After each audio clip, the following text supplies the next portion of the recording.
નમસ્તે, કેમ છો તમે બધા? જય માતાજી, જય શ્રી કૃષ્ણ. મારું નામ રમણ ગોયલ છે. હું એક મોટી કંપનીનો માલિક હતો. હું મારી મોટી કારમાં એક મોટી ઓફિસ બિલ્ડિંગમાં ગયો હતો. મેં મોંઘો સૂટ, બ્રાન્ડેડ શૂઝ અને સનગ્લાસ પહેર્યા હતા. જ્યારે મારા નોકરે કારનો દરવાજો ખોલીને મને સલામ કરી ત્યારે હું કારમાંથી નીચે ઉતર્યો અને મારા સનગ્લાસ કાઢી નાખ્યા. મારી ઓફિસમાં પ્રવેશતાની સાથે જ બધા મને જોઈને સતર્ક થઈ જતા, મને સલામ કરવા લાગતા. હું ગાર્ડ અને નોકરીની હાજરીમાં મારા રૂમમાં પહોંચ્યો. મારા ચહેરા પર હંમેશા બિનજરૂરી ગંભીરતા રહેતી હતી અને મારા હાવભાવ હંમેશા કડક રહેતા હતા. હું આ મોટી બાંધકામ કંપનીનો માલિક હતો. અહીં કામ કરતી છોકરીઓ મારા માટે પાગલ હતી, પરંતુ મારી સાથેના મારા વર્તનને કારણે તેઓ ક્યારેય તેમના હૃદયની સ્થિતિને નિયંત્રિત કરી શકતા ન હતા અને મને તેમની લાગણીઓ વ્યક્ત કરી શકતા ન હતા. જ્યારે હું મારા રૂમમાં આવ્યો ત્યારે મારા સેક્રેટરી મારા માટે કોફી લાવ્યા હતા. કોફી વિના મારો દિવસ સારો નથી જતો. મેં કોફીની એક ચૂસકી લીધી અને પછી લેપટોપ પર કામ કરવાનું શરૂ કર્યું. આ દરમિયાન મારા પીએ દરવાજામાંથી પ્રવેશવાની પરવાનગી માંગવા લાગ્યા. મેં તેમને અંદર આવવાની પરવાનગી આપી. તે રૂમમાં આવ્યો. તેને જોઈને મારા ચહેરા પર સ્મિત છવાઈ ગયું, કારણ કે મને ખબર હતી કે તે કોઈ મહત્વપૂર્ણ સમાચાર લઈને આવ્યો હશે. મેં કહ્યું, મને કહો, શું વાત છે? તમે કયા સમાચાર લઈને આવ્યા છો? હું લેપટોપમાં વ્યસ્ત હતો, પણ મારા પીએ પ્રશ્નો પૂછી રહ્યો હતો. સાહેબ, શેખર અગ્રવાલની સૌથી મોટી નબળાઈ તેમની નાની પુત્રી છે, જે લાચાર છે.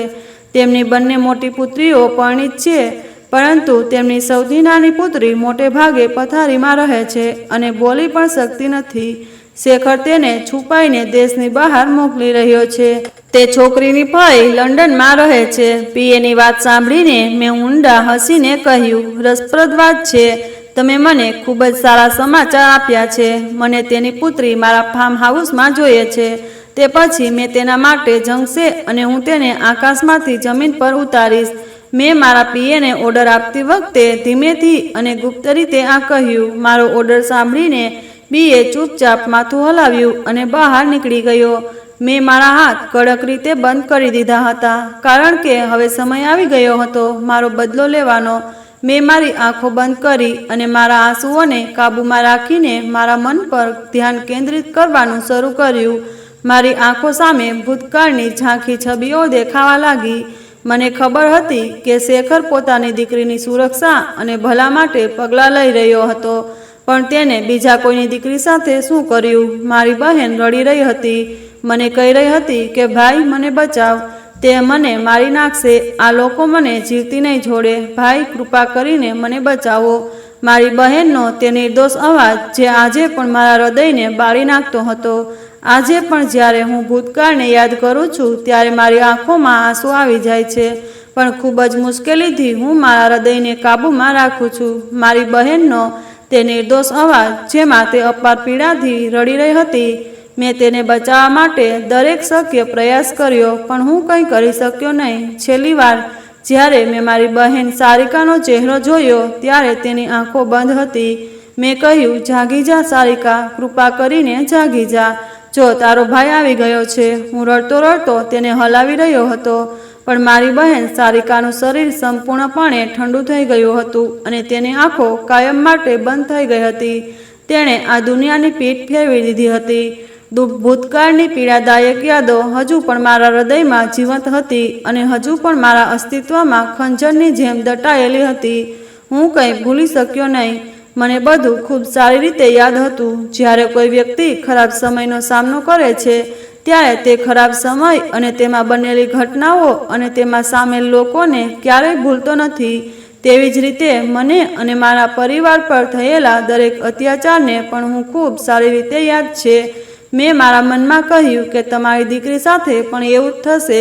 શેખર અગ્રવાલ, તમે મારા પરિવાર સાથે જે કર્યું તે બધું. મારી મુઠ્ઠીઓ ભીની હતી અને હું વિચારી રહ્યો હતો કે હવે હું ચોક્કસ મારો બદલો લઈશ. ગુસ્સાને કારણે મારી આંખો લાલ થઈ રહી હતી. મારા ગુસ્સાની ક્ષમતા ઓછી કરવા માટે હું તે સુંદર સાંજ વિશે વિચારવા લાગ્યો, જ્યારે હું આટલી સુંદર છોકરીને મળ્યો.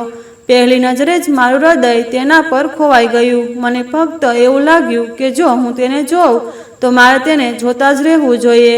મેં મારા આખા જીવનમાં ક્યારેય આટલી સુંદર છોકરી જોઈ ન હતી. થોડી ક્ષણો માટે તેને જોયા પછી હું તેને ક્યારેય ભૂલી શક્યો નહીં. આજે પણ આ સુંદર સાંજ અને આ છોકરી વિશે વિચારીને હું મારા હૃદયમાં હસતો હતો. મને ખબર નથી કે તે કોણ હતી, તેનું નામ શું હતું. મેં તેને ફક્ત ત્યારે જ જોઈ જ્યારે હું દરિયા કિનારે ગયો અને તે ત્યાં ઊભી હતી. તેના લાંબા જાડા કાળા વાળ પવનમાં લહેરાતા હતા અને તે તેના નરમ હાથોથી તેના ચહેરા પરથી વાળ દૂર કરી રહી હતી. જ્યારે મેં પહેલીવાર તેનો ચહેરો જોયો ત્યારે મને લાગ્યું કે આ કોઈ છોકરી નહીં પણ એક અપ્સરા છે. હું તેને ફરી ક્યારેય મળી શકીશ નહીં, પણ આજે પણ જ્યારે હું તેના વિશે વિચારું છું ત્યારે મારા હૃદયમાં પ્રેમના ગીતો વાગવા લાગે છે. મારા ચહેરા પરના કઠોર હાવભાવ નરમ પડી જાય છે. આ પછી મેં મારા લેપટોપ પર મહત્વપૂર્ણ ઈમેલ્સ તપાસવાનું શરૂ કર્યું. આજે ફ્લાઇટ હતી અને મારે બપોરે એરપોર્ટ જવા માટે નીકળવાનું હતું. શેખર અગ્રવાલ તેમની દીકરીને છોડવાની તૈયારી કરી રહ્યા હતા. બીજી બાજુ તેઓ ઘરે તેમની દીકરી વિશે ખૂબ ચિંતિત હતા. જ્યારે મને ખબર પડી કે શેખર અગ્રવાલ તેમના શહેરમાં પાછા ફર્યા છે ત્યારે મેં નક્કી કર્યું કે હવે હું તેમની પાસેથી મારો બદલો લઈશ. તેથી મેં મારા માણસોને તેના ઘરે મોકલ્યા જેથી તે તેના પર નજર રાખી શકે. 3 દિવસ પહેલા 2 ગુંડા શેખર અગ્રવાલના ઘરમાં ઘૂસી ગયા હતા અને તેમની પુત્રીના રૂમમાં ઘૂસી ગયા હતા. શેખર અગ્રવાલના ઘરમાં કડક સુરક્ષા વ્યવસ્થા હતી અને રક્ષકો અને નોકરોની સંખ્યા એટલી બધી હતી કે કોઈ પણ વ્યક્તિ તેમના ઘરમાં આટલી સરળતાથી પ્રવેશી શકતો ન હતો. ચોક્કસ જે લોકો તેમના પુત્રીના રૂમમાં ઘૂસી ગયા હતા તેઓ ખૂબ જ ચાલાક અને હોશિયાર લોકો હશે. સારિકાના રૂમમાં પ્રવેશતાની સાથે જ ઘરના દરેક નોકરને આ વાતની ખબર પડી ગઈ. સુરક્ષાને ચેતવણી આપવામાં આવી. સવારનો સમય હતો જ્યારે તે 2 ગુંડા શેખર અગ્રવાલના ઘરમાં ઘૂસી ગયા. શેખર અગ્રવાલ ગાઢ નિંદ્રામાં પોતાના રૂમમાં આરામથી સૂઈ રહ્યા હતા. સવારના 9 વાગ્યા હતા. શેખર અગ્રવાલની પુત્રી પણ પલંગ પર સૂઈ રહી હતી. ત્યારે એક નોકર દોડીને શેખર અગ્રવાલના રૂમમાં ડોરબેલ વગાડીને કહ્યું, સાહેબ જલ્દી ઉઠો, કેટલાક ગુંડાઓ મેડમના રૂમમાં ઘૂસી ગયા છે. શેખર અગ્રવાલને આશ્ચર્ય થયું કે તેમના ઘરમાં ઘૂસીને તેમની પુત્રીના રૂમમાં પહોંચવાની હિંમત કોની પાસે છે. તેણે તરત જ કબાટમાંથી પોતાની રિવોલ્વર કાઢી અને બૂમ પાડતો રૂમમાંથી બહાર આવ્યો. તેણે બધા નોકરો અને રક્ષકોને કહ્યું કે તે 2 ભાગી ન જાય. તમે લોકો શું કરી રહ્યા હતા? તે 2 ગુંડા ઘરમાં કેવી રીતે ઘૂસી ગયા? શક્ય તેટલી વહેલી તકે તેમને પકડીને ભોંયરામાં નાખો. તેમનું શું કરવું હું જાતે જોઈશ. તે 2 ત્યાંથી ભાગવાનો પ્રયાસ કરી રહ્યા હતા પરંતુ શેખર અગ્રવાલના માણસોએ તેમને પકડી લીધા અને એટલી બધી મારપીટ કરી કે બંને બેભાન થઈ ગયા અને ત્યારબાદ તેમને ભોંયરામાં બંધ કરી દેવામાં આવ્યા. આ કૃત્યથી શેખર અગ્રવાલ ખૂબ જ ડરી ગયો. તેની દીકરી પાસે પહોંચતાની સાથે જ તેણે તેને ગળે લગાવી અને પૂછ્યું કે શું તેને કંઈ થયું છે. તેની દીકરી ફક્ત રડી રહી હતી. તે કંઈ બોલી શકતી ન હતી. તે પોતાની દીકરી માટે ખૂબ જ ચિંતિત હતો. પછી તેણે નિર્ણય લીધો અને પોતાની દીકરીને કહ્યું કે મેં વિચાર્યું છે કે હું તને લંડનમાં તારી ભાઈના ઘરે મોકલી દઉં. તારું અહીં રહેવું જોખમથી મુક્ત નથી. જ્યારે બધું બરાબર થઈ જશે ત્યારે હું પોતે તને લેવા આવીશ. પરંતુ તેની દીકરી ફક્ત રડી રહી હતી. થોડા સમય પછી જ્યારે તે શાંત થઈ ગઈ ત્યારે તેણે તેના પિતાને લંડન જવાની ના પાડવા લાગી. પરંતુ શેખર અગ્રવાલ હવે તેની દીકરી માટે કોઈ જોખમ લેવા માંગતા ન હતા. તેના ઘરમાં હાજર મારા માણસોએ મને જાણ કરી હતી અને કહ્યું હતું કે શેખર અગ્રવાલ તેની દીકરી અંજલિને ખૂબ પ્રેમ કરે છે, જે લાચાર છે અને બોલી શકતી નથી. તે પોતાની દીકરીને છોડવાની તૈયારી કરી રહ્યા છે. તેણે પોતાની દીકરીને આશ્વાસન આપવાનું શરૂ કર્યું કે જા દીકરી, થોડીવાર રૂમમાં આરામ કર. તે તેના રૂમમાં છોડીને કોઈ મહત્વપૂર્ણ કામ માટે બહાર ગયો જેથી બપોર સુધીમાં ઘરે આવી શકે. હવે મારા માણસે તેનું કામ પૂરું કરી લીધું હતું. હું શેખર અગ્રવાલની પુત્રી અંજલિને ઈચ્છતો હતો. મારા એક ખાસ માણસ જે શેખર અગ્રવાલના રક્ષક તરીકે કામ કરતો હતો અને મને ત્યાંની દરેક માહિતી આપતો હતો, તેનું નામ સુરેશ હતું. શેખર અગ્રવાલની ગેરહાજરીનો લાભ લઈને સુરેશ અંજલિના રૂમમાં ગયો. અંજલિ જે હજુ પણ રૂમમાં ડરીને બેઠી હતી તેણે અંજલિને કહ્યું કે મેડમજી આવો, સાહેબે તમને ફોન કર્યો છે, એક કટોકટી આવી ગઈ છે. તેમણે મને તમને શાંતિથી તેમની પાસે લઈ જવા કહ્યું છે. તમે શાંતિથી મારી સાથે આવો, કોઈને આ વિશે ખબર ન પડે, કારણ કે સાહેબ ઈચ્છે છે કે તેઓ તમને શાંતિથી લંડન સંપૂર્ણપણે સલામત રીતે લઈ જાય. સુરેશ અંજલિ સાથે વાત કરી રહ્યો હતો. અંજલિ ચોંકી ગઈ અને ચિંતિત થઈ ગઈ અને આ સ્થિતિમાં તે સુરેશને ધ્યાનથી જોવા લાગી અને પછી તેના પિતા વિશે વિચારતી વખતે તે ત્યાંથી ઊભી થઈ અને સુરેશ સાથે જવા લાગી. સુરેશે પહેલેથી જ ચાલાકીપૂર્વક સીસીટીવી કેમેરા બંધ કરી દીધા હતા, જેથી કોઈને કંઈ શંકા ન થાય.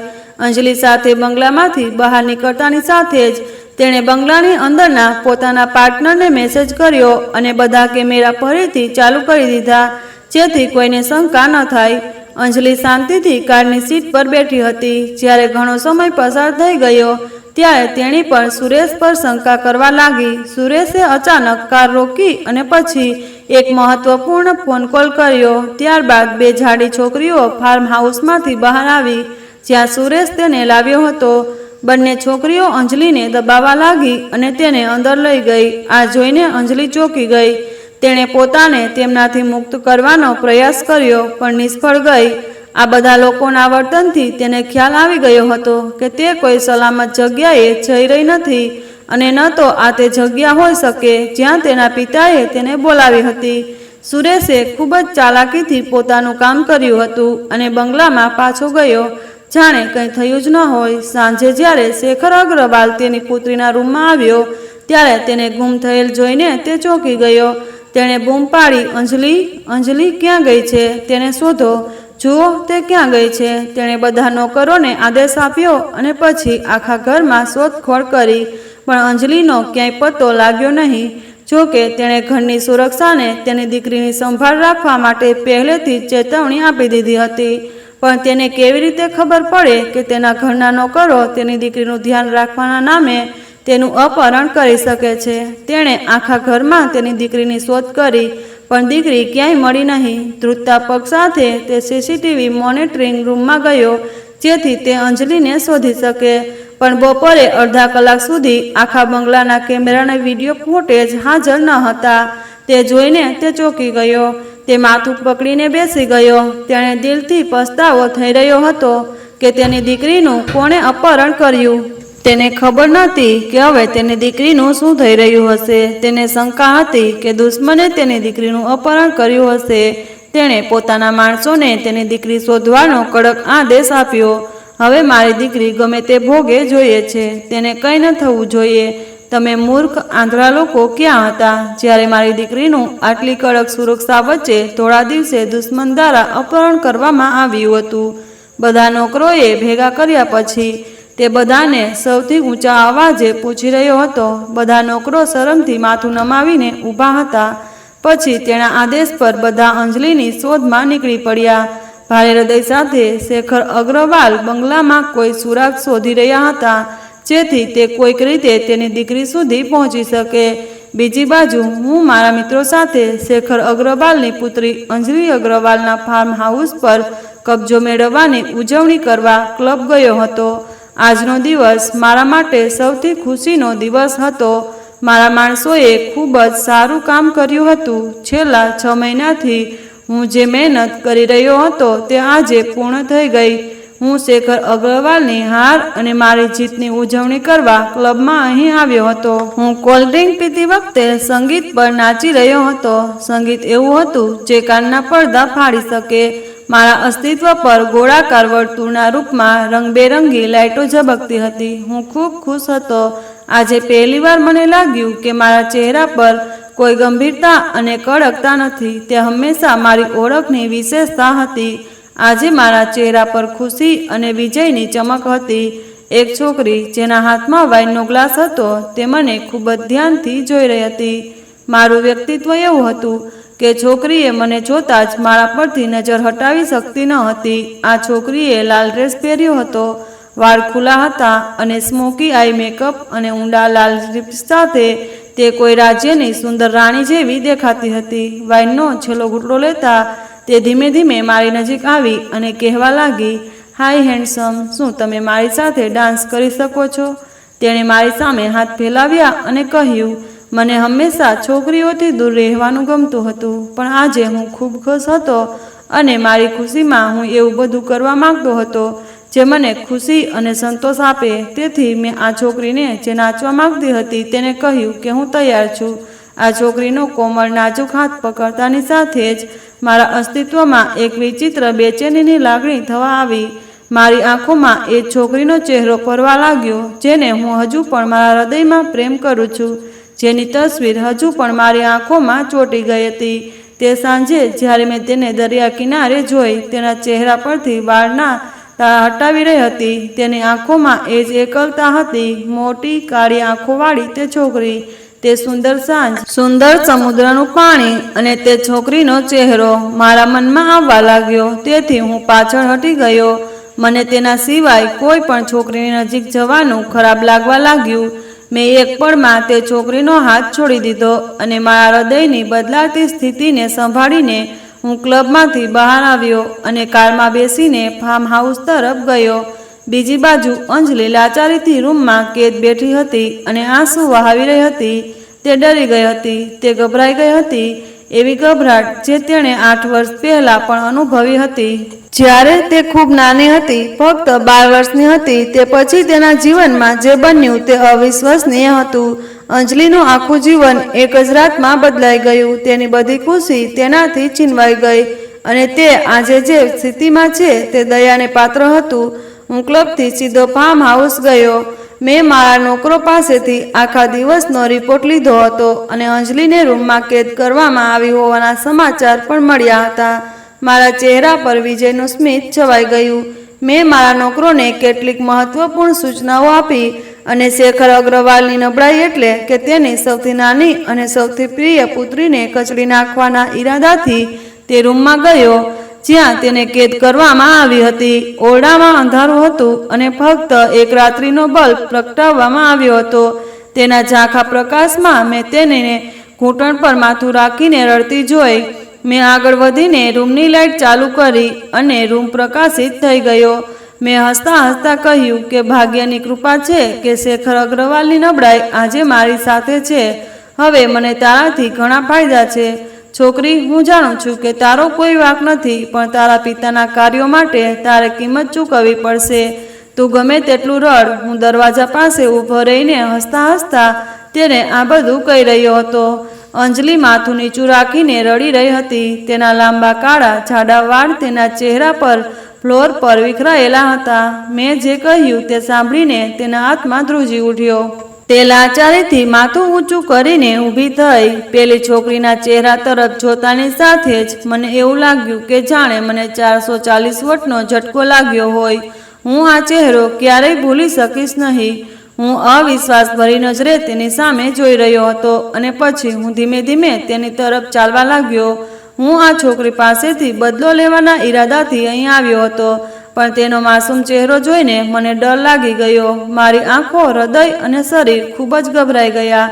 મારું હૃદય ખૂબ જ ઝડપથી ધબકતું હતું. તે છોકરી મારાથી ડરીને પાછળ હટવા લાગી. તે કંઈ કહેવા માંગતી હતી પણ શબ્દ તેને સાથ આપતા ન હતા. તેણે ભાગવાનો પ્રયાસ કર્યો પણ તેનો પગ લપસી ગયો અને તેનું કપાળ ટેબલના ખૂણા પર અથડાયું.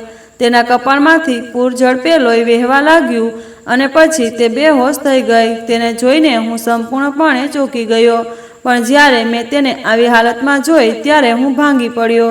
મેં બૂમ પાડી અને ડૉક્ટરને બોલાવવાનું કહ્યું. હું ઝડપથી અંજલિની નજીક ગયો.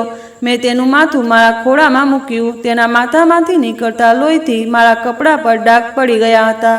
હું ખૂબ જ ગભરાઈ ગયો હતો અને મારા હાથ પગ ધ્રુજવા લાગ્યા હતા. મેં તેના કોમળ શરીરને મારા હાથમાં લીધું અને તેને પલંગ પર સુવડાવતી વખતે મેં મારો અંગૂઠો તેના કપાળ પર મૂક્યો જેથી તેનું લોહી વહેવાનું બંધ થઈ જાય. લોહી તેના ડાબા ગાલ સુધી પહોંચી ગયું હતું. હવે હું તેને ધ્યાનથી જોવા લાગ્યો. એ છોકરી જેના પ્રેમમાં હું 4 વર્ષ પહેલાં પડ્યો હતો અને તે દિવસથી મને ક્યારેય શાંતિ મળી ન હતી. આજે એ જ છોકરી મારી સામે હતી. તે મારા દુશ્મનની દીકરી બનીને મારી સામે હાજર રહેશે. મેં ક્યારેય આ વિશે વિચાર્યું પણ નહોતું. ડૉક્ટર વિશાલ મારા નજીકના મિત્ર હતા.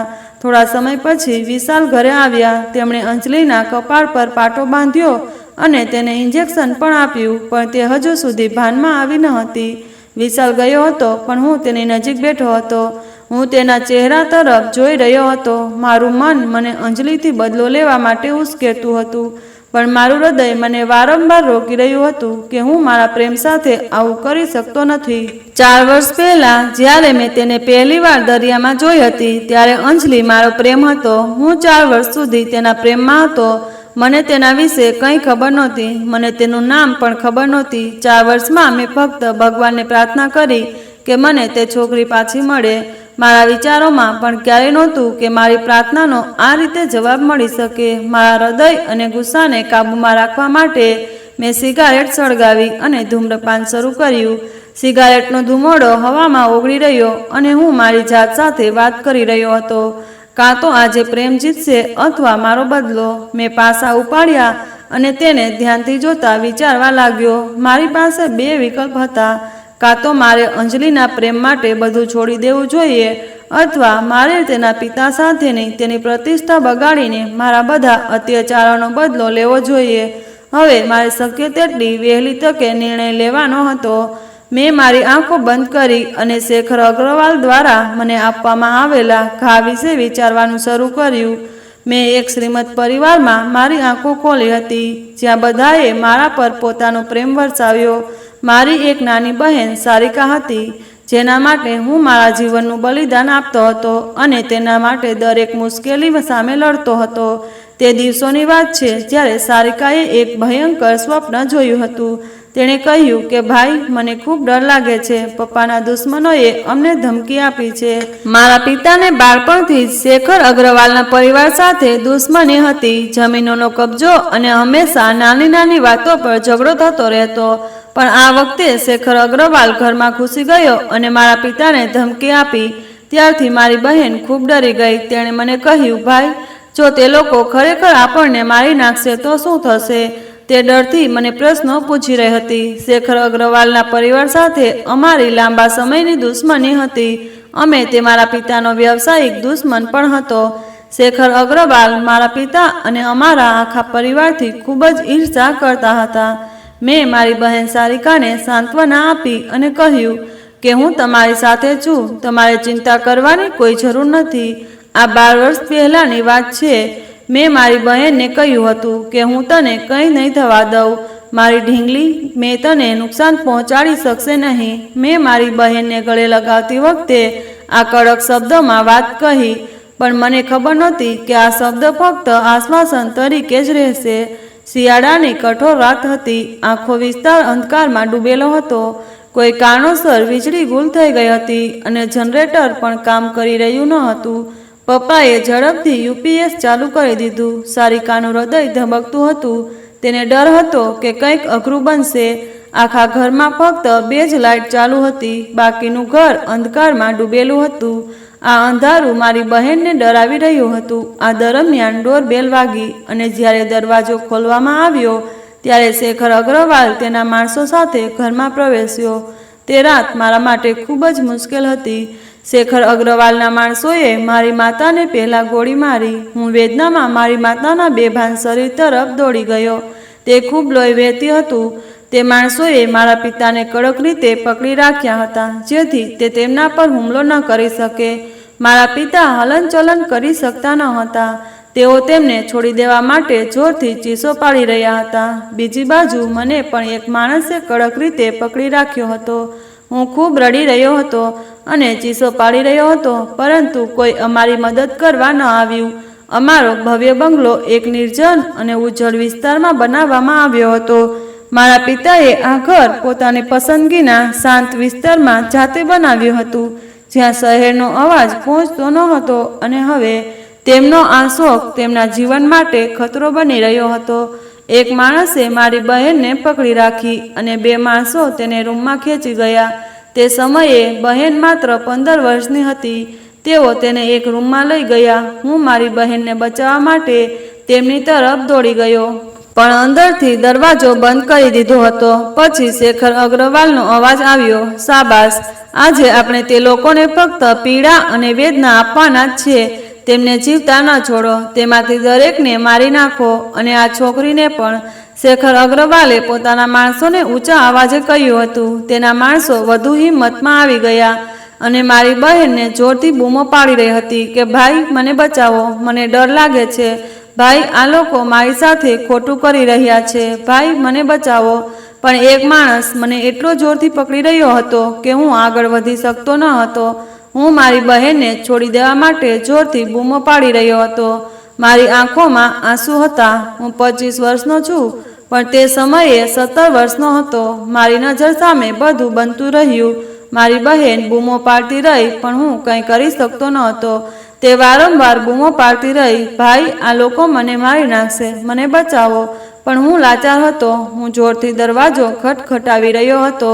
હું બારી સુધી પહોંચવાનો પણ પ્રયાસ કરી રહ્યો હતો, પણ જે માણસ મને પકડી રહ્યો હતો તેણે મને હલવા પણ દીધો નહીં. તે સમયે મને આપતો ન હતો. મેં મારી થોડી હોશિયારી બતાવી અને તે માણસને હાથ કરડ્યો. તે પીડાથી કરડ્યો અને મને જવા દીધો. મેં ટેબલ પરની ફૂલદાની ઉપાડીને શેખર અગ્રવાલ પર ફેંકી દીધો અને મારા પિતાને પકડી રાખનારા તેના માણસો પર હુમલો કરવાનો પ્રયાસ કર્યો. શેખર અગ્રવાલ મારી નજીક આવ્યો અને મને જોરથી ધક્કો માર્યો. હું જમીન પર પડી ગયો. મને મારી કમરમાં ભારે દુખાવો થવા લાગ્યો. મારી બહેનની ચીસો બંધ થઈ ગઈ હતી. તે બે રાક્ષસોએ મારી બહેનનું સન્માન બગાડ્યું હતું અને તેને મારી નાખી હતી. મારી બહેનની આંખો બંધ થઈ ગઈ હતી અને તેનું અસ્તિત્વ લાચાર બની ગયું હતું. તેના દુઃખની વાર્તા તેના ચહેરા પર સ્પષ્ટ દેખાઈ રહી હતી. મારા પિતા નીચે શીશો પાડી રહ્યા હતા. તે ક્રૂર લોકોએ તેમને ગોળી મારી દીધી હતી. હું જોરથી રડી રહ્યો હતો અને મારી બહેનને બોલાવી રહ્યો હતો, સારિકા જાગી જા અને આંખો ખોલ. પછી મેં મારા પિતા પર ગોળીઓ ચલાવવાનો અવાજ સાંભળ્યો અને પછી મને લાગ્યું કે એક ગોળી મારા અસ્તિત્વમાં પ્રવેશી રહી છે. મારા શરીરમાં એક પીડાદાયક, ખતરનાક, અસહ્ય લહેર ઉભરાવા લાગી અને હું આંખો બંધ કરીને જમીન પર પડી ગયો.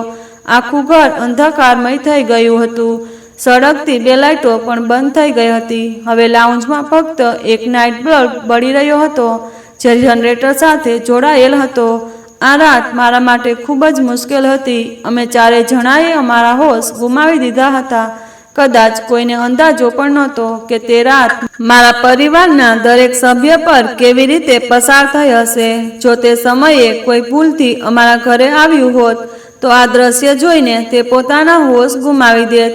તે રાત્રે મારું અને મારા આખા પરિવારનું બધું લૂંટાઈ ગયું હતું. તે બરબાદ થઈ ગયું હતું. શેખર અગ્રવાલ તેના સાથીઓ સાથે ત્યાંથી ચાલ્યા ગયા હતા. તેમને લાગ્યું કે તે અમારા ચારેયને મારી નાખવામાં સફળ થયો છે, પણ એવું નહોતું. હું હજુ જીવતો હતો. હું શ્વાસ લઈ રહ્યો હતો, પણ હું બેભાન થઈ રહ્યો હતો. બીજા દિવસે સવારે જ્યારે લોકોએ અમારા ઘરના દરવાજા ખુલ્લા જોયા ત્યારે તેઓ તરત જ ઘરમાં પ્રવેશ્યા. અમને બધાને હોસ્પિટલ લઈ જવામાં આવ્યા. હું એકલો જ બચી ગયો હતો. મારા પિતા, મારી માતા અને મારી બહેન સારિકા ત્રણેય જણા આ દુનિયા છોડીને ચાલ્યા ગયા હતા. ફક્ત હું જ શ્વાસ લઈ રહ્યો હતો, કારણ કે ગોળી મારા પેટની જમણી બાજુ વાગી હતી અને સદનસીબે મને કોઈ ઊંડું આંતરિક નુકસાન ન થયું હતું. હું આખું અઠવાડિયું હોસ્પિટલમાં હતો. મારો આખો પરિવાર બરબાદ થઈ ગયો હતો. તે તૂટી ગયો હતો. મારા કાકા અને કાકી હોસ્પિટલમાં મારી પાસે આવ્યા. તેમણે મારી ખૂબ કાળજી લીધી. તેમણે મારા પરિવારના સભ્યોના અંતિમ સંસ્કાર કર્યા. કાકાએ કહ્યું કે દીકરા, અમને કહો કે આ બધું કોણે કર્યું? તે લોકો કોણ હતા? તેમની સાથે પોલીસ કર્મીઓ પણ હાજર હતા જે કાકાના મિત્રો હતા. મેં કહ્યું, કાકા, મને કંઈ ખબર નથી. મને ખબર નથી કે તે લોકો કોણ હતા. પપ્પાને પણ ખબર નહોતી કે તે લોકો કોણ હતા. તે લોકો અજાણ્યા હતા. કદાચ તેઓ લૂંટારા હતા. તેઓ ફક્ત અમને લૂંટવા માટે આવ્યા હતા. પપ્પાએ તેમને રોકવાનો ઘણો પ્રયાસ કર્યો, તેથી તેઓ ગુસ્સે થયા અને પછી તેઓએ અમારા પર હુમલો કર્યો. મેં પોલીસને ખોટું બોલ્યું, કારણ કે હું પોલીસ કર્મીઓને કે કોઈને સત્ય કહેવા માંગતો ન હતો, કારણ કે મને ખબર હતી કે જો મેં શેખર અગ્રવાલનું નામ લીધું તો તેને થોડા દિવસ માટે જેલમાં ધકેલી દેવામાં આવશે અને પછી તે ટૂંક સમયમાં તેની સંપત્તિનો ઉપયોગ કરીને જામીન પર મુક્ત થઈ જશે. જ્યારે હું પોતે તે વ્યક્તિ પાસેથી બદલો લેવા માંગતો હતો. શેખર અગ્રવાલ માત્ર એક ધનવાન માણસ જ નહીં પણ રાજકીય નેતા પણ હતા. મોટા લોકો તેમના પાછળ ચાલતા હતા. લોકો તેમને ખૂબ સારા માનતા હતા, પરંતુ તેઓ ખરેખર ભ્રષ્ટ નેતા હતા. ગમે તે હોય, જો મેં તેમનું નામ લીધું હોત તો કોઈ મારા પર વિશ્વાસ ન કરત. તે રાત પછી શેખર અગ્રવાલ ગાયબ થઈ ગયા હતા. ઘણા વર્ષો પછી મને ખબર પડી કે તેઓ લંડન શિફ્ટ થઈ ગયા છે. કોઈ દિવસ ભાગ્ય તેમને ચોક્કસ પાછા ખેંચી લેશે. મેં મારા હૃદયમાં નક્કી કર્યું હતું કે જ્યારે પણ તમે અહીં પાછા આવશો ત્યારે હું ચોક્કસપણે તમારી પાસેથી મારો બદલો લઈશ, જેના કારણે તમારા પરિવારને દુઃખ થશે. મેં મારા આંસુ રોકીને મારા હૃદયમાં નક્કી કર્યું હતું. પૂરા 4 વર્ષ પછી શેખર અગ્રવાલ પાછા ફર્યા હતા, પરંતુ આ વખતે તે મારી નજરથી છટકી ગયા હતા. થોડા દિવસ રહ્યા પછી શેખર અગ્રવાલ લંડન પાછા ગયા. ઘણા વર્ષો વીતી ગયા. હું એક જીવંત લાશ બની ગયો હતો. ફક્ત બદલાની આગ મને જીવતી રાખતી હતી, નહીતર હું ઘણા સમય પહેલા પોતાની જાતને સમાપ્ત કરી લેત. મારા કાકા મને તેમના ઘરે લઈ ગયા. તેમણે મને શિક્ષિત કરાવ્યો. મેં સિવિલ એન્જિનિયરિંગ પૂર્ણ કર્યું અને મારી પોતાની ઓફિસ ખોલી. મેં મારી ઓફિસનું નામ પણ બદલ્યું હતું, કારણ કે હું નહોતો ઈચ્છતો કે શેખર અગ્રવાલને ક્યારેય ખબર પડે કે હું તેમના દુશ્મનનો પુત્ર રમણ ગોયલ હજુ જીવિત છું. એક સાંજે જ્યારે હું ઓફિસથી ઘરે આવ્યો ત્યારે મેં ટીવી ચાલુ કર્યું અને ચા પીતા પીતા સમાચાર સાંભળી રહ્યો હતો. અને પછી જ્યારે મને ન્યૂઝ ચેનલ પર સમાચાર મળ્યા કે શેખર અગ્રવાલ ઘણા વર્ષો પછી ભારત પાછા આવી રહ્યા છે, ત્યારે હું ચોંકી ગયો. હું બદલાની આગમાં સળગી રહ્યો હતો. હું આ દિવસની ખૂબ જ ઉત્સુકતાથી રાહ જોઈ રહ્યો હતો અને હવે હું શેખર અગ્રવાલ જેવા ભ્રષ્ટ વ્યક્તિનો સામનો કરવા સક્ષમ બની ગયો હતો. હવે મારી પાસે બધું જ હતું: બુદ્ધિ, શાણપણ, સંપત્તિ, હોશિયારી, ચાલાકી, અને હું આનો લાભ લેવા માંગતો હતો.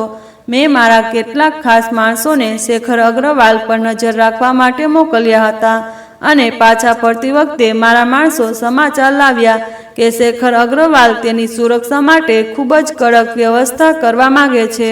મેં મારા 2 ખાસ માણસો સુરેશ અને પ્રતીકને કહ્યું કે જો આવું હોય તો તમે બંને શેખર અગ્રવાલના ઘરે જાઓ અને તેમના ઘરે નોકર અને રક્ષક તરીકે રહો, જેથી હું શેખર અગ્રવાલ વિશે દરેક માહિતી મેળવી શકું. તમારે મારા માટે આ કામ ગુપ્ત રીતે કરવું પડશે. મારા માણસો મારા માટે આ કામ કરવા માટે સંમત થયા.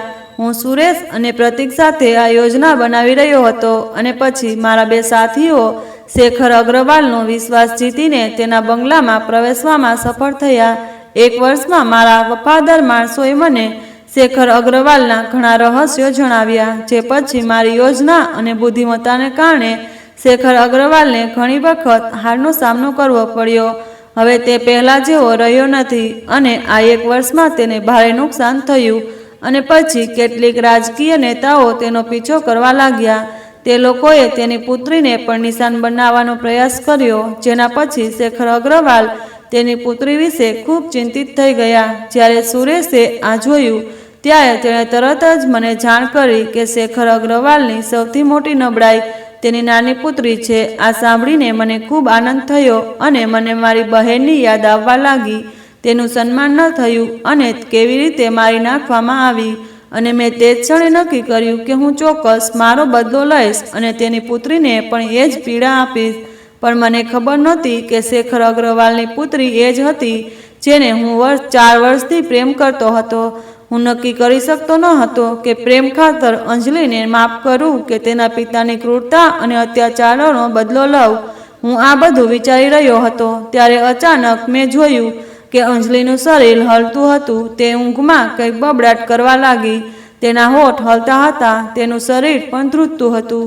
ઊંઘમાં પણ તેના ચહેરા પર હળવાશ ભર્યા ભાવ હતા. પપ્પા, ફઈ, પપ્પા, ફઈને ન મારશો. પપ્પા, મમ્મીને છોડી દો. પપ્પા, કૃપા કરીને મમ્મી અને ફઈને છોડી દો. તે પોતાની પીડાદાયક ઊંઘમાં બોલી રહી હતી અને પછી તે ફરીથી ગાઢ નિંદ્રામાં સરી પડી. આ બધું જોઈને હું સ્તબ્ધ થઈ ગયો. મારા હાથ પગ શૂન થઈ ગયા. મને વિશ્વાસ જ ન થયો કે અંજલિ બોલી પણ શકે છે. મેં સિગારેટ ઓલવી દીધી. મેં ટ્રેમાં છેલ્લો ટુકડો રાખ્યો અને દોડીને સુરેશ પાસે આવ્યો. મેં સુરેશને કહ્યું, કે સુરેશ, તમે કહ્યું હતું કે અંજલિ બોલી શકતી નથી, તે લાચાર, મૂંગી અને માનસિક રીતે નબળી છે, પણ તે હમણાં જ કંઈક બોલી છે. મેં મારા કાનથી તેનો અવાજ સાંભળ્યો છે. મેં જે કહ્યું તે સાંભળીને સુરેશ આશ્ચર્યચકિત થઈ ગયો. તેણે ચિંતાતુર સ્વરમાં કહ્યું કે ના સાહેબ, આ કેવી રીતે થઈ શકે? સુરેશની હાલત પણ મારા જેવી જ હતી. સાહેબ, આ ખૂબ સારી વાત છે. જો કે અમે 1 વર્ષથી અગ્રવાલ હાઉસમાં છીએ. અમે શેખર અગ્રવાલ પર નજર રાખી રહ્યા છીએ અને અમે તેમની પુત્રી પર પણ નજર રાખીએ છીએ. અત્યાર સુધી અમે તેમની પુત્રીને બોલતા સાંભળી ન હતી. શેખર અગ્રવાલ પણ જાણે છે કે તેમની પુત્રી માનસિક રીતે નબળી છે અને બોલી શકતી નથી. પણ તમારી વાત સાંભળ્યા પછી મને લાગે છે કે જો કોઈ રહસ્ય છે જે બધાથી છુપાયેલું છે, તો અંજલિ દ્વારા તમે શેખર અગ્રવાલનું કોઈ મોટું રહસ્ય જાણી શકશો. સુરેશ ખુશીથી આ કહી રહ્યો હતો અને મને અંજલિ દ્વારા બોલાયેલા શબ્દો મારા મનમાં ગૂંજવા લાગ્યા. ભયને મારશો નહીં, મમ્મીને છોડી દો. હું કંઈક ઝડપથી વિચારી રહ્યો હતો. મેં સુરેશને કહ્યું, મારો એક મિત્ર નિખિલ છે જે ખૂબ મોટો મનોચિકિત્સક છે. આપણે સવારે જ અંજલિને તેની પાસે લઈ જઈએ.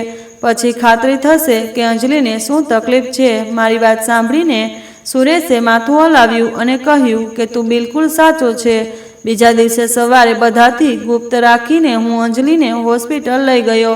સવારે જ્યારે ઉઠ્યા પછી અંજલિ એકદમ ચૂપ હતી. તે ફક્ત રડતી હતી. નિખિલે અંજલિનું યોગ્ય ચેકઅપ કર્યું અને મને ખાનગીમાં કહ્યું કે અંજલિ પોસ્ટ ડ્રામેટિક સ્ટ્રેસ ડિસઓર્ડરની દર્દી છે અને આ સ્થિતિ દર્દીને મોટા આઘાત અથવા મુશ્કેલી પછી થાય છે, જેમાં વ્યક્તિ બોલવાનું બંધ કરી દે છે, રડતી રહે છે, ખૂબ ડરી જાય છે અને આ બધી સ્થિતિઓ અંજલિની અંદર હાજર છે. મેં કહ્યું, નિખિલ, કૃપા કરીને મિત્ર, તું અંજલિની સારવાર કર અને શક્ય તેટલી વહેલી તકે સાજી કરી દે, કારણ કે અંજલિનું સ્વસ્થ થવું ખૂબ જ મહત્વપૂર્ણ છે. હું તેને વિનંતી કરી રહ્યો હતો. મારી વાત સાંભળીને મારો મિત્ર નિખિલ કહેવા લાગ્યો કે તું ચિંતા ના કર, હું તમને મદદ કરવા તૈયાર છું. દર્દી ઠીક થઈ જશે. હમણાં માટે મેં અંજલિ માટે દવા લખી આપી છે. સમયસર દવા આપતા રહો અને કાલે પણ તેને ઉપચાર માટે લાવો. મેં મારા મિત્રનો આભાર માન્યો અને ચૂપચાપ અંજલિને ફાર્મ હાઉસ પર પાછો લઈ ગયો. અંજલિ મારાથી ડરી ગઈ અને શાંતિથી એક ખૂણામાં બેઠી. મેં ધીમે ધીમે તેની સામે નરમ આંખોથી જોવાનું શરૂ કર્યું. હું અંજલિને ત્રાસ આપવા માંગતો ન હતો, પણ મને લાગ્યું કે અંજલિ દ્વારા હું મારા દુશ્મન પાસેથી બદલો લઈ શકું છું. હું તેને નુકસાન પહોંચાડી શકું છું. મેં નોકરાણી દ્વારા ખોરાક મંગાવ્યો અને મેં અંજલિનો હાથ પકડીને તેને બેસાડી. અંજલિ ખૂબ ભૂખી હતી. ખોરાક જોતાની સાથે તે આંખોમાં આંસુ સાથે ખાવા લાગી. તેના મોંમાંથી એક પણ શબ્દ નીકળ્યો નહીં. આ પછી મેં તેને દવા આપી, જે અંજલિએ શાંતિથી ખાધી. મેં કહ્યું કે અંજલિ, તેણે આઘાતમાં મારી સામે જોયું. મેં તેને પૂછ્યું, શું તું સમજી રહી છે કે હું શું કહી રહ્યો છું? તે મારી સામે જોઈ રહી હતી, પણ હજુ સુધી તેની તરફથી કોઈ જવાબ નહોતો આવ્યો. તે મને જીવતી લાશ જેવી લાગી રહી હતી. બીજી બાજુ શેખર અગ્રવાલને ખૂબ માથાનો દુખાવો થઈ રહ્યો હતો. 3 દિવસ પર થઈ ગયા હતા. તેની દીકરી ગુમ થઈ ગઈ હતી. તે ગુપ્ત રીતે તેની દીકરીને શોધી રહ્યો હતો. તેણે પોલીસ કે મીડિયાની મદદ લીધી નહીં. તે ઈચ્છતો ન હતો કે આ સમાચાર બહાર આવે, કારણ કે તેનાથી તેના દુશ્મનો વધુ શક્તિશાળી બની શકે છે. તેથી જ તે શાંતિથી કામ કરી રહ્યો હતો.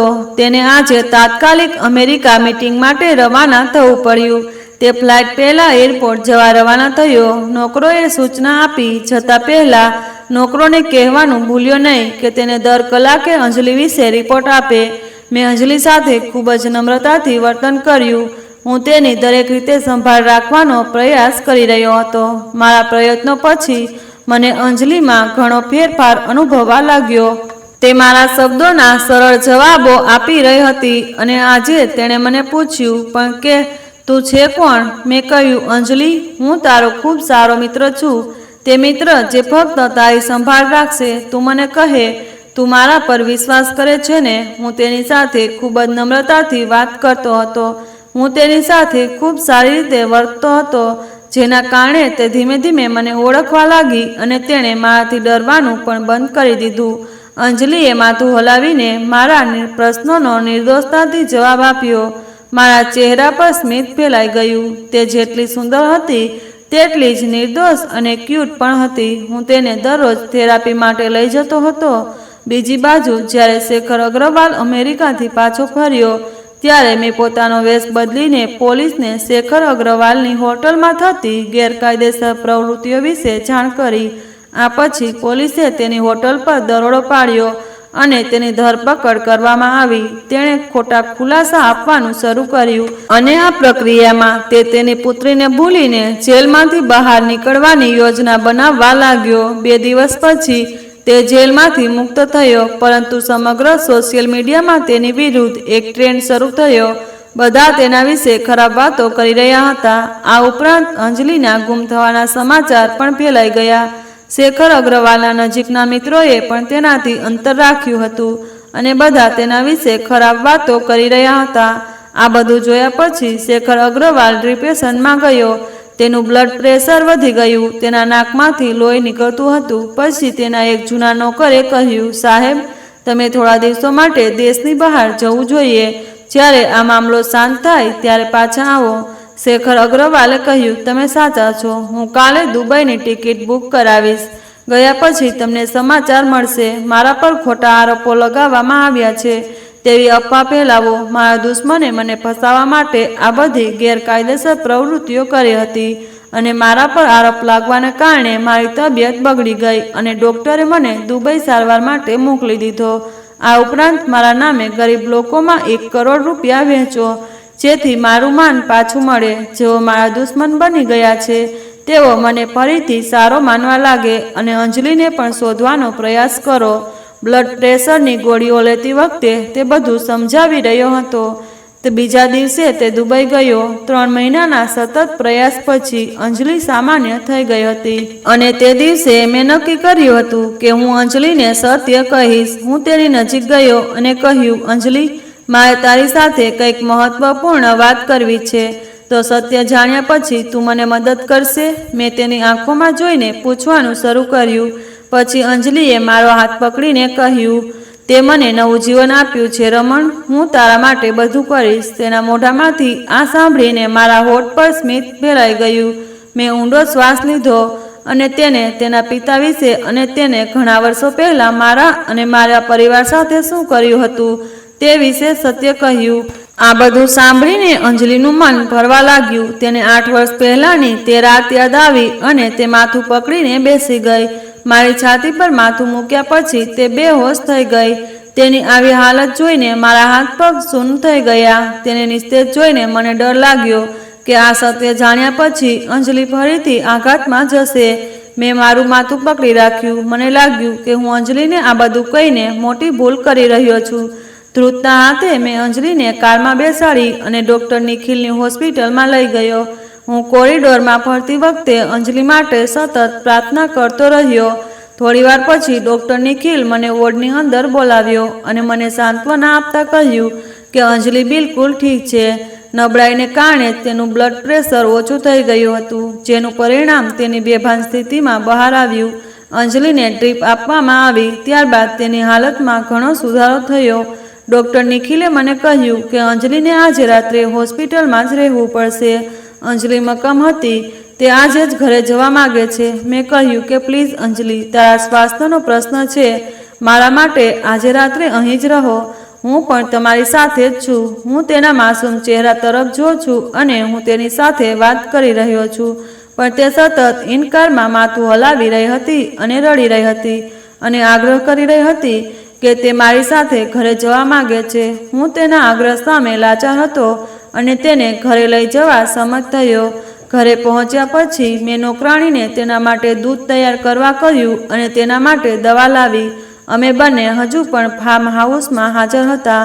અંજલિએ દવા લીધી ત્યારે મેં રાહતનો શ્વાસ લીધો. તેણીને સારું લાગ્યું હતું. તેણીએ મારી તરફ જોયું અને કહ્યું કે રમણ, હું તમને મારા પિતા વિશે કંઈક કહેવા માગું છું. તે અકસ્માત વિશે જેણે મારું જીવન બદલી નાખ્યું અને હું જાણું છું કે મારા પિતા ખૂબ જ ક્રૂર છે અને તેમને સજા થવી જોઈએ. મેં તેને ગંભીરતાથી જોવાનું શરૂ કર્યું. હકીકતમાં હું તેની આખી વાર્તા સાંભળવા માટે તૈયાર બેઠો હતો. અંજલિએ હિંમત ભેગી કરી અને કહેવાનું શરૂ કર્યું. મેં તેનો ધ્રુજતો હાથ પકડ્યો હતો. તેણીએ મને કહ્યું કે મારા પિતાએ બાળપણમાં એક ગરીબ પરિવારમાં પોતાનું જીવન શરૂ કર્યું અને જીવનમાં તેમનું એક જ લક્ષ્ય હતું. તેઓ ઘણા પૈસા કમાવા માંગતા હતા. તેના હેતુ માટે તે બાળપણથી જ ગેરકાયદેસર કામ કરવા માટે સંમત થતા હતા. તેણે પોતાના મિત્રો પણ એવા જ બનાવ્યા હતા, જેમના જીવનનો એકમાત્ર હેતુ પૈસા હતો. તે તેના મિત્રો સાથે ગેરકાયદેસર કામ કરવા માટે એક ગેંગમાં જોડાયા હતા, જ્યાં તેને બદલામાં પૈસા મળતા હતા. તેણે પોતાનું ઘર પણ ખરીદ્યું. આ પછી તેણે આ બધું વ્યાવસાયિક રીતે કરવાનું શરૂ કર્યું. તેણે પોતાના વ્યવસાયનો પાયો નાખ્યો અને આ ગેંગ સાથેના સંબંધો તોડી નાખ્યા. વ્યવસાયની દુનિયામાં પ્રવેશ્યા પછી તેણે ગેરકાયદેસર કામ કરવાનું બંધ ન કર્યું. સફળતામાં બધાની ઉપર ઉઠવાનું તેનું સ્વપ્ન હતું. તેણે પોતાના મિત્રોને અનુસરીને રાજકારણમાં પણ ઘણા પૈસા રોક્યા. આ રીતે તેણે સમાજમાં પોતાનું નામ બનાવ્યું, જ્યાં બધા તેને આદરથી જોતા હતા. પરંતુ કોઈને ખબર નહોતી કે તે અંદરથી કેટલા કપટી અને ભ્રષ્ટ છે. તેના લગ્ન એક શ્રીમંત મહિલા સાથે થયા હતા, જેના પછી મારી મોટી બહેનનો જન્મ તેના ઘરે થયો હતો અને પછી તેના 1 વર્ષ પછી મારો જન્મ થયો. તે તેની બંને દીકરીઓને ખૂબ પ્રેમ કરતા હતા, પરંતુ એક રાત્રે શું થયું તે તેના મગજમાં પણ નહોતું. તેણે એક પ્રખ્યાત રાજકારણીની હત્યા કરી અને તે પ્રખ્યાત રાજકારણી બીજું કોઈ નહીં પણ તેની પત્નીનો ભાઈ હતો. જ્યારે મારી માતાને તેની પાસેથી આ બધું ગુપ્ત રીતે સાંભળ્યું, ત્યારે તેના પગ નીચેથી જમીન સરકી ગઈ. તેના પતિ વિશે સત્ય જાણીને કે તે કેટલા કપટી વ્યક્તિ સાથે રહી હતી તે જાણીને તે ચોંકી ગઈ. તેનું હૃદય તૂટી ગયું. મારી મોટી બહેન, મારી નાની, તેની પુત્રી બનાવીને તેની સાથે રાખવામાં આવી હતી. તેની તે શરૂઆતથી જ મારા મામા સાથે રહેતી હતી અને હું મારા માતા પિતા સાથે રહેતી હતી. મારી માતા હંમેશા તેના પતિને એક શિષ્ટ અને સમજદાર વ્યક્તિ માનતી હતી. એક દિવસ મારી માતાએ મારા પિતાનો સામનો કર્યો અને કહ્યું કે તમે આટલા લોભી, કપટી અને ચાલાક વ્યક્તિ છો. મેં ક્યારેય વિચાર્યું ન હતું કે જો હું તમારો અસલી ચહેરો દુનિયા સમક્ષ જાહેર કરીશ તો બધા તમારા પર થૂંકશે. મારી માતાએ રડતા રડતા મારા પિતા સાથે વાત કરી. તે જ સમયે મારા ભાઈ પણ ત્યાં આવી ગયા અને મારા ભાઈ પણ મારા પિતાને નફરત કરવા લાગ્યા. મારી માતા પોલીસ પાસે જવાની વાત કરી રહી હતી અને જ્યારે મારા પિતાએ તેને રોકવાનો પ્રયાસ કર્યો, ત્યારે તેની બહેન અને પત્ની પહેલાથી જ તેનું સત્ય જાણી ચૂકી હતી અને તે બંને આ સત્ય બધાને કહેવા પર અડગ હતા. પરંતુ મારા પિતાએ આવું થવા દીધું નહીં. તે ઈચ્છતા ન હતા કે તેનું સત્ય બધાની સામે આવે. શેતાન તેના પર કાબુ મેળવી ચૂક્યો હતો. તેણે તેની પોતાની પત્ની પર હુમલો કર્યો અને તેને મારવાનું શરૂ કર્યું. ફઈ પણ તેને બચાવવા માટે તેના ભાઈના હાથનો શિકાર બની ગઈ. હું જે તે સમયે નાની હતી તે રૂમના દરવાજા પર ઊભી હતી અને મારી પોતાની આંખોથી આ બધું જોઈ રહી હતી. હું રૂમમાં ગઈ અને મારા પિતાને રોકવાનો પ્રયાસ કર્યો, પણ મારા પિતાને રાક્ષસ વળગ્યો હતો. તેણે પોતાની બહેન અને પત્નીને મારી નાખ્યા, જેથી કોઈને તેની સત્ય ખબર ન પડે. આ સાંભળીને મને ખૂબ જ આઘાત લાગ્યો અને હું ત્યાં બેભાન થઈ ગઈ. અને જ્યારે મને ભાન આવ્યું ત્યારે બધું બદલાઈ ગયું હતું. હું ન તો બોલી શકતી હતી કે ન તો હસી શકતી હતી. હું ફક્ત રડી રહી હતી. મારા પિતાને આ બધું જોઈને દુઃખ થયું કે તેમણે પોતાની પત્ની અને બહેનને મારી નાખ્યા. પણ આ તેમનો પહેલો ગુનો નહોતો. તેમણે આજ પહેલા ઘણા લોકોને મારી નાખ્યા હતા, ફક્ત પોતાના ફાયદા માટે. અંજલિએ મારી સામે જોયું અને કહ્યું કે રમણ, મારા પિતાને મારા કાકા અને કાકીને પણ મારી નાખ્યા. તે ખૂબ જ ક્રૂર વ્યક્તિ છે. કૃપા કરીને તેને સજા આપો. હું આજ સુધી તેની સાથે હતી કારણ કે હું માનસિક રીતે સામાન્ય ન હતી. જો હું ઠીક હોત તો હું ક્યારેય તેની સાથે ન હોત, પણ મેં તેને સત્ય ચોક્કસ કહ્યું હોત. હું તેને ખૂબ જ નફરત કરું છું. કૃપા કરીને રમણ, મને ક્યારે છોડશો નહીં તો હું મરી જઈશ. તેણીએ મને ગળે લગાવતા આ શબ્દ કહ્યા. મારી આંખોમાંથી આંસુ વહી રહ્યા હતા. મેં ધ્રુજતા હાથે તેને ગળે લગાવી અને પછી મેં વિચાર્યું કે આ ભગવાનની કૃપા હતી. તે રાત્રે મેં ગુસ્સામાં અંજલિને ગરિમાને કચડી ન હતી. જો મેં આ બધું કર્યું હોત તો મને ખૂબ ખરાબ લાગ્યું હોત અને અંજલિનું હૃદય પણ અત્યારે એ જ પીડામાં હતું. મને યાદ આવ્યું કે 4 વર્ષ પહેલાની તે સાંજે અંજલિની આંખોમાં ઉદાસી અને ઉજળતા કેમ હતી. તેણે કહ્યું કે રમણ, હું તારી સાથે લગ્ન કરવા માંગુ છું. અંજલિએ પોતાની ઈચ્છા વ્યક્ત કરી હતી અને હું તેને પહેલાથી જ પ્રેમ કરતો હતો અને તેને હૃદયથી સ્વીકારવા માંગતો હતો. મારી સંમતિ પછી અમે બંનેએ લગ્ન કર્યા. આજે સુરેશે મને જાણ કરી કે શેખર અગ્રવાલ ભારત પાછા આવી રહ્યા છે, કારણ કે તેમને આજે કોર્ટમાં હાજર થવાનું છે. મારા ચહેરા પર સ્મિત ફેલાઈ ગયું, કારણ કે હવે મારો હેતુ પૂર્ણ થવાનો હતો. મેં અંજલિને કહ્યું કે કાલે આપણા માટે વિજયનો દિવસ છે. કાલે તારા અને મારે કોર્ટમાં જવું પડશે અને શેખર અગ્રવાલનું સત્ય બધાની સામે લાવવું પડશે. મેં અંજલિને સમજાવવાનું શરૂ કર્યું કે શેખર અગ્રવાલ ભારત પાછા આવતાની સાથે તેની ધરપકડ કરવામાં આવી છે. તેને કોર્ટમાં રજૂ કરવામાં આવ્યો. જાણે તેણે પોતાની પુત્રીને તેની સામે એક છોકરા સાથે જોઈ ત્યારે તે ચોંકી ગયો. હું તેની સામે ગયો અને કહ્યું, શું તમે મને ઓળખી કાઢ્યો શેખર સાહેબ? ઓહો, માફ કરશો, તેના કરતા સસરા. શું હું રમણ ગોયલ છું, દિનેશ ગોયલનો દીકરો અને તમારી પુત્રીનો પતિ? હું હસતા હસતા તેને પરિચય કરાવી રહ્યો હતો. આ બધું સાંભળીને શેખર અગ્રવાલ ચોંકી ગયો. શેખર અગ્રવાલ વિરુદ્ધ મેં જે પણ પુરાવા એકત્રિત કર્યા હતા તે મેં કોર્ટ સમક્ષ રજૂ કર્યા. સાક્ષીઓ પણ હાજર હતા. અંજલિએ રડતા રડતા તેના પિતા વિશે આખી સત્ય કહી દીધું. તેની માતા અને ફઈને કેવી રીતે માર્યા, અને મેં પણ મારું નિવેદન આપ્યું કે તેણે મારા પરિવારને પણ ખતમ કેવી રીતે કરી દીધો હતો. શેખર અગ્રવાલે બૂમ પાડીને કહ્યું કે આ બધું જૂઠું છે. તે બધા જૂઠું બોલી રહ્યા છે. મારી દીકરીને ગેરમાર્ગે દોરવામાં આવી છે. હું નિર્દોષ છું. તે હચમચીને બોલી રહ્યો હતો. તેના શબ્દો પરથી સ્પષ્ટ થઈ ગયું કે તે જૂઠું બોલી રહ્યો છે. મેં પુરાવા રજૂ કર્યા હતા જે સ્પષ્ટપણે દર્શાવે છે કે શેખર અગ્રવાલે આજ સુધી જે કર્યું તે તેણે પોતાના ફાયદા માટે જ કર્યું છે. અને ત્યાં એવા લોકો પણ હાજર હતા જેઓ તેના અત્યાચારોના શિકાર બન્યા હતા. શેખર અગ્રવાલની ઓળખ અને વાસ્તવિકતા હવે બધાની સામે આવી ગઈ હતી અને તેને આજીવન કેદની સજા ફટકારવામાં આવી હતી. અને આ વખતે તેના પૈસા અને સંપત્તિ કંઈ પણ તેને બચાવી શક્યું નહીં. અંજલિએ રડતા રડતા મને ગળે લગાવ્યો અને અમે બંને અમારા દુઃખને યાદ કરી રહ્યા હતા. મેં કહ્યું, રડવાનું બંધ કરો અંજલિ. શેખર અગ્રવાલને સજા થઈ ગઈ છે અને પછી ભગવાન પણ તેને તેની કોર્ટમાં સજા કરશે. અંજલિએ તેની આંખોમાંથી આંસુ લૂછ્યા અને કહ્યું, કૃપા કરીને રમણ, મને ઘરે લઈ જાઓ. તે મને વિનંતી કરી રહી હતી અને તે દિવસે હું અંજલિને મારા ઘરે નહીં, ફાર્મ હાઉસ પર લાવ્યો અને પછી મેં તેને આદરપૂર્વક મારા કાકા અને કાકી સાથે પરિચય કરાવ્યો. બીજી બાજુ શેખર અગ્રવાલ જેલમાં ચીસો પાડીને વિનંતી કરી રહ્યો હતો, પરંતુ હવે તેની વિનંતીઓ કે રડવાનું સાંભળનાર કોઈ ન હતું. તે જેલમાં એકલો હતો, જ્યાં કોઈ પણ પ્રકારનો પ્રકાશ પહોંચતો ન હતો. સરકારે તેમની બધી વસ્તુઓ અને કિંમતી વસ્તુઓ જપ્ત કરી લીધી અને તેમને જેલમાં એકલા છોડી દીધા. એકલતા તેમને ખૂબ જ દુઃખી કરતી હતી. તેણે તેને ગાંડો બનાવી દીધો હતો. દિવસો અઠવાડિયા મહિનામાં અને મહિનાઓ વર્ષોમાં બદલાતા ગયા અને તે આ એકલતામાં માનસિક દર્દી બની ગયો. આ સજા ખૂબ જ ખતરનાક હતી કે તેને પોતાનું આખું જીવન લાચારીમાં વિતાવવું પડ્યું. આજે પણ હું મારી પત્ની સાથે ખૂબ ખુશ છું અને હવે અમને તે જૂના સમય ક્યારેય યાદ આવતા નથી. અમે અમારા નવા જીવન તરફ આગળ વધી રહ્યા છીએ. મિત્રો, મને આશા છે કે તમને અમારી વાર્તા ગમી હશે.